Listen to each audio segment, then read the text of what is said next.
Good morning, everybody, and welcome to 2022. Happy New Year. Yeah. Thanks for joining us here for the first episode of MSP Business School in the new year. Obviously, Robb's pumped up for it. I am. I think we're all pumped up for it, right? I mean, 2020 was a rough year. 2021, we started crawling out of the hole. And as every year, we all hold out promise, but maybe a little bit more promise for what 2022 can bring to us. Yeah. So with that, I want to welcome everybody back, hopefully from a very safe and happy holiday. And I want to say welcome back to my two cohorts in crime. Robb and Tim, how you guys doing today? Doing good.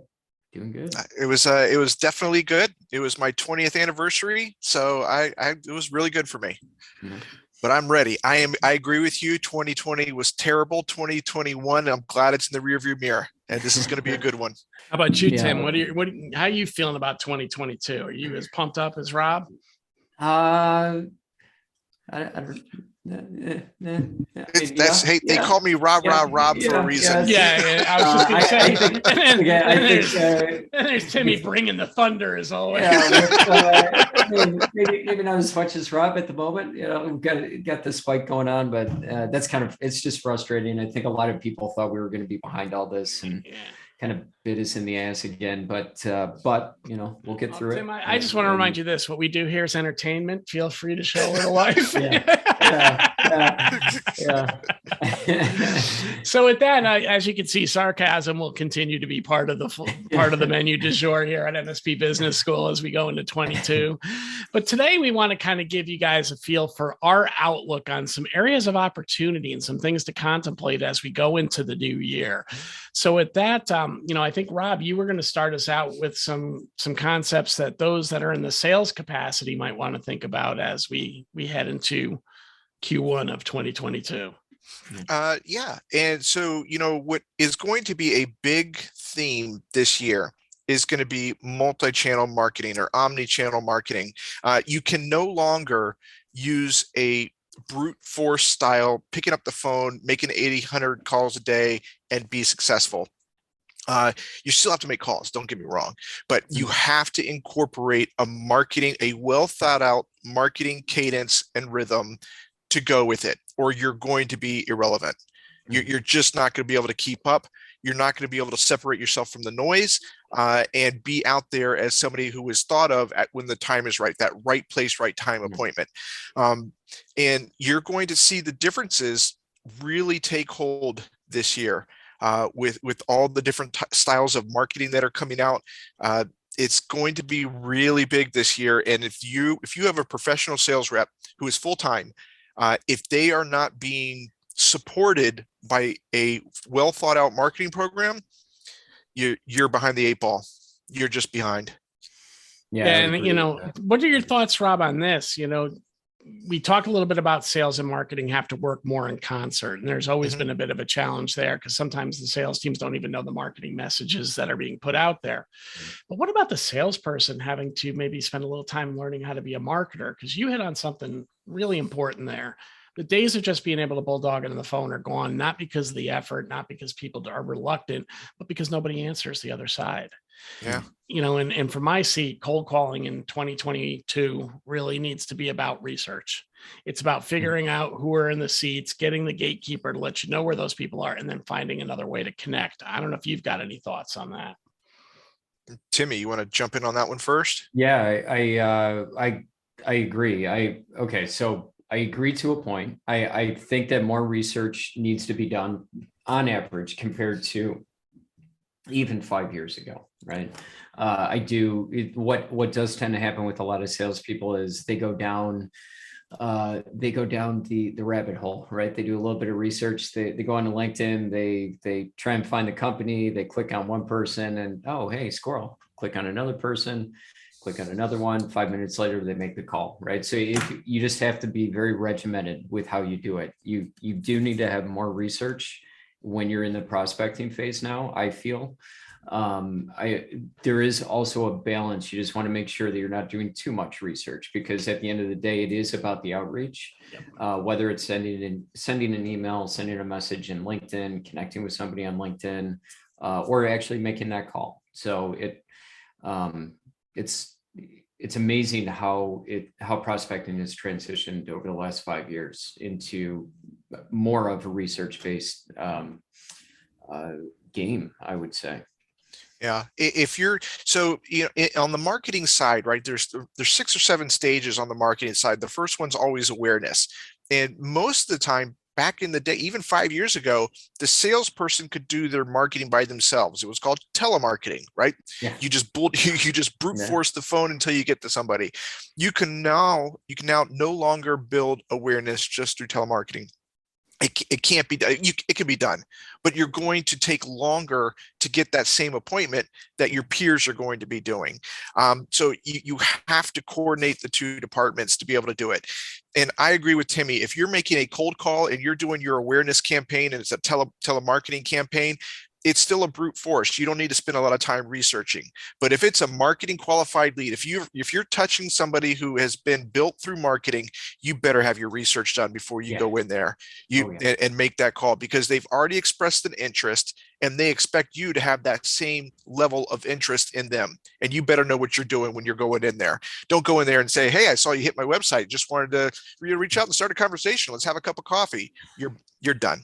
Right? You did not wow them with anything. So I agree. You have to do a lot of research on the marketing qualified side, but on the just brute force telemarketing side, it's still just call, talk to the gatekeeper, get the decision maker, and start trying to generate a conversation from there. Awesome. Anything else you want to add on the topic, Rob? There's some programs out there that are having some success. Whether you're using a HubSpot type of program or you're using a Robbins type of program, you can find success in one of those platforms out there to really help your marketing coordinator coordinate with the sales team to get it. Infusionsoft with the Robbins stuff, or Keep, I think it's called now. That's having some success out there. As it relates to building interest for the salesperson to go and tee it up and knock it down.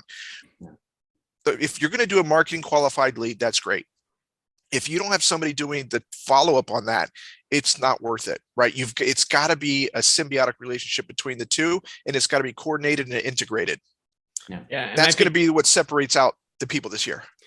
So really, what I'm hearing in between the lines there too is you got to automate some of your processes to keep up with what you need to do as well. And I think salespeople need to look at some of the sales automation tools that they can attach to their emails too, to take those marketing qualified leads, but as they're getting pulled in different directions on different things, still have a cadence to talk to these people in an automated way to turn it off if they reply, so you don't hit them with unintended messages. That's just right. to keep the conversation going, right? Yep. So I think what you're really, to summarize, what I'm hearing is play smarter, not harder. It's really, you got to start looking at that and team up with your marketing team and at least inquire, what are you guys doing? Yeah. It can't just be a blog post and, something on Instagram, right? Like that doesn't count, right? It's got to be a well thought out, integrated campaign between the marketing and the sales. All right. Tim, what's your thoughts for 2022? What's the big thing that you think we should be keeping an eye on? Yeah, I think it's timely. Rob and I just recently talked to somebody who, with security, the way cybersecurity has just kind of exploded since COVID initially. Not that it wasn't there before COVID, but everybody understands how much greater that concern is now that COVID's going. Rob and I recently had a conversation with the owner of SaaS Alerts, or the CEO of SaaS Alerts, and it was eye-opening to me to see how the management of the security management of SaaS platforms is really, it's going to be a new wave in the future. One of the things that really caught me off guard when we were talking was the fact that their SaaS platform will monitoring platforms, right? To make sure that they're not being, it was like, you're going to monitor a monitoring platform to see if it's getting hacked. And that's when I really, it just kind of all connected, and I'm thinking, wow, that's where we are. But if you listen, he's not the only one that we've talked to about this. if you listen to, there's definitely a trend in the space where managing all of your SaaS platforms and just monitoring them on a regular basis to make sure that they're not getting hacked in some way, shape, or form. I mean, you look at any major hack that happens, it's an innocent mistake a lot of times. It's a door was left open by accident, and these platforms are going to come in and make sure that those doors are closed. It's going to be a new wave, I think. And not only is it going to be a new wave, I also think it's going to be for the short term, before it really catches fire. I think it's going to be a great way for a salesperson specifically to go into a new prospect and use that as a part of their sales presentation to separate them from their competition, because everybody's looking to be different. This is an amazing way right now to be different and spread the word with prospects. And you could see something like that also helping some of the new realities of a cloud first world too. And some of those new realities include, what everybody talks about with shadow IT, these applications that are getting utilized by different departments. I saw a statistic, I can't remember if it was Forrester or Gartner that put it out, that actually said marketing is the predominant user of cloud-based technology out there now. And the marketing team is often not connected with the IT team on doing assessments on whether those tools are using are safe, secure, but that's also where your customer information is going. So, while the tools you're talking about are definitely looking at the tools you use, it also gives you an opportunity to embrace other tools, because now you've got something that can do a scan and really see if it's sound before going out there and using it. And this might be a way to get some of those shadow IT users to be more open about those applications, because now you can implement a process to help support. Is this okay? Is it green or is it red as far as can we use it in our environment? So I think there's a huge amount of opportunity there. Yeah. I totally agree. It's a hole in the cybersecurity platforms out there right now, in my opinion. And the way that some of these companies are going about trying to, take care of that is they got a lot of big brains out there working on it right now. And some of the leaders that, like Timmy and I were just speaking to, they have some wicked good programs out there for people that are going to be, being game changers for MSPs and the prospects as well. And I really like that you can go in there with some of these products that employees that you're speaking to and the prospect will understand exactly what you're saying. If you have a marketing program that you're using and you put in your personal email and you have company data on it, that's a problem, right? And that's a hole that can be fixed pretty quick. And some of these platforms out there are going to be, it's going to be an explosion this year. I think you're right, Timmy. I think you're spot on that one.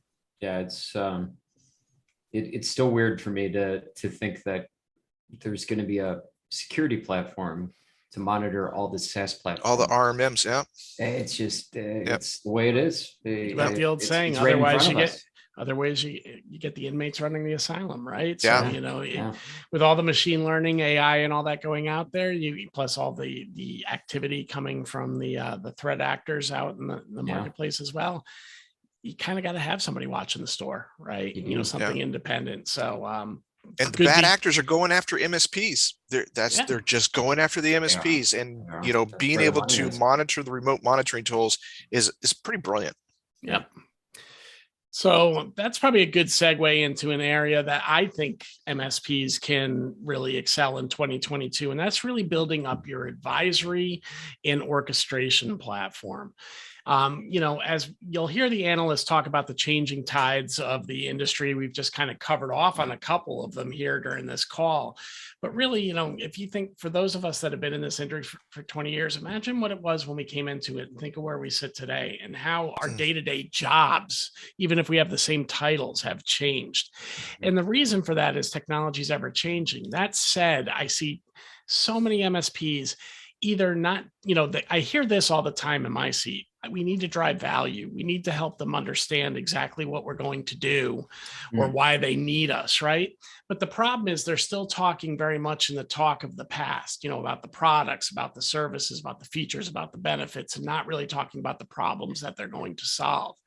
So this is an awesome time to really build an advisory service and stop giving away the milk along with the cow away for free, man. Go out there and build your fractional VCIO or VCSO services. There's a huge market for IT leadership to come into these small businesses to help them navigate the day-to-day issues that a small business can't understand. When we talk about compliance, everybody immediately goes to regulations. Yet on the other hand, we talk about this story of how it's so hard to get cyber insurance. MSPs are just out there for free, helping their customers prepare for cyber insurance. That could be part of a compliance as a service offering as you morph in and build your other as a service labels in the future. Help them prepare for that cyber audit. Make sure the right tools are in place, then deliver those tools. It all gets you to the end game, but it's a top line first, bottom line second kind of approach. Get out there and share that knowledge you have with the customer. Get in a better position of being able to advise and guide them, and then take them to the technologies of tomorrow that we're all going to have to implement to our portfolio. We had Bill Stucklin on a couple of weeks back from Stack Advisors, and he was talking about, the automation that he's helping out within tools like, ConnectWise from their platform. But then I think he put together a product called MSP Toolkit, if I remember correctly, which is, a set of Toolkit or Toolshed, one of the two. Yeah, Toolshed. Well, we'll get that right in the notes for you. But the point being there is that's a host of different automation tools that an MSP can implement into their own service. Take that one step further and say, what's the automation available out in the industry today that we could be bringing in? RPA is a big conversation that comes up now, which is robotic process automation. It's really building in, I hate to call it the bots, but bringing in those, different services that can automate steps in a process or do things that aren't there today. And our customers are looking for leadership on this. And this is a huge land grab, in my opinion, to be part of that opportunity. Security will never go out of style. We're always going to have to be part of that conversation. But how do we help our customers move forward? And that's where this concept of orchestration comes into play.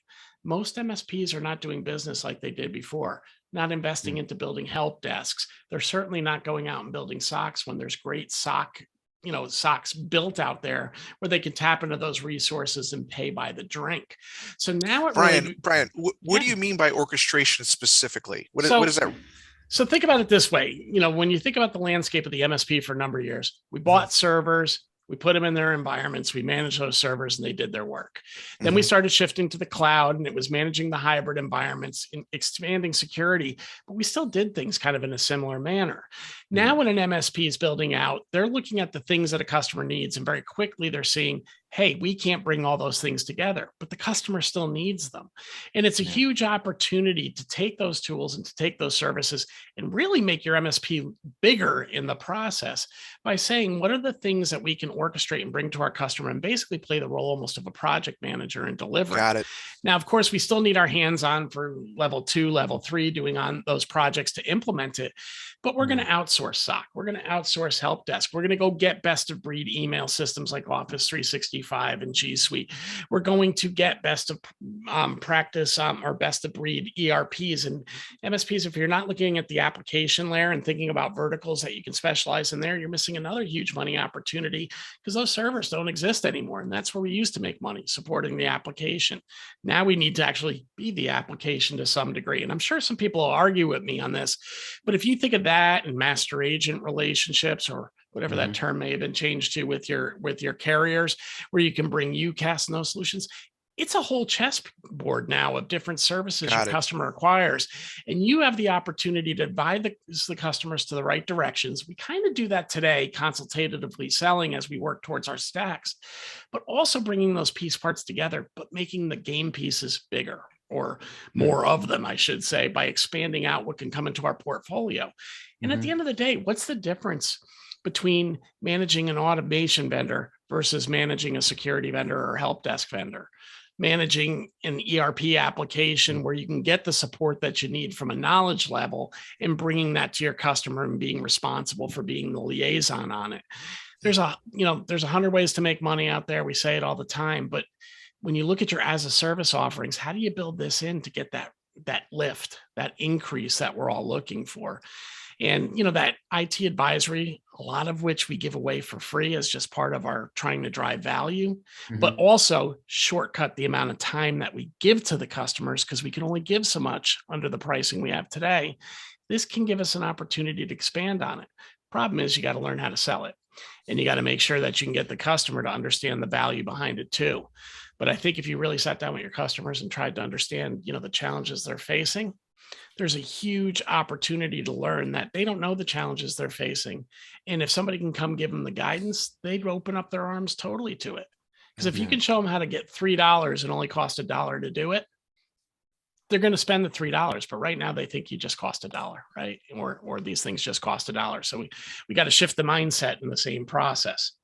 And with that, I'm off my soapbox once again. Kick it off 2022. Yeah, that's it. There you go. And that diatribe will be a big part of what I got to say in 2022. Yeah. Well, I mean, we'll see. Like at the end of this year, I think I would love to do an episode on how close we were to the mark. Is it going to be advisory and orchestration, SaaS applications, or omni-channel marketing, or maybe all three? We'll see how close we were. Yeah. Are we gutty enough to say he who is wrong is voted off the island? Oof. Okay. Then I'm taking SaaS applications. Awesome. Well, I think that's our time today. Rob, you want to take us home? I will. I'm really looking forward to the end of this year and seeing, how much I am more right than you fellas on these three things. I think it'll be fantastic. And we'll keep this episode up on mspbusinessschool.com or anywhere that you get your podcasts, to include YouTube. So please, as always, go check it out, like, subscribe, click that notifications button. And, please keep sending us your questions, comments, concerns. And if you have any ideas for an episode, please let us know. We'd love to hear it and put your story up here on our podcast and dissect it a little bit for you. With that, fellas, Happy New Year. Good luck. I got to close off with this, though, before we walk away. It's January 2nd, and Rob is already going, I can't wait for the end of the year. I'm getting old, man. Stop wishing my life away, all right, pal? No. I just, me, I love a competition, and I think I got the winner. Omnichannel marketing. Yeah. All right, guys. Always good. Glad to see you here in the new year. Looking forward to doing another 50 plus of these with you in 2022. Yeah. Absolutely. Another year, for sure. Take care. All right, fellas. Thanks. Bye.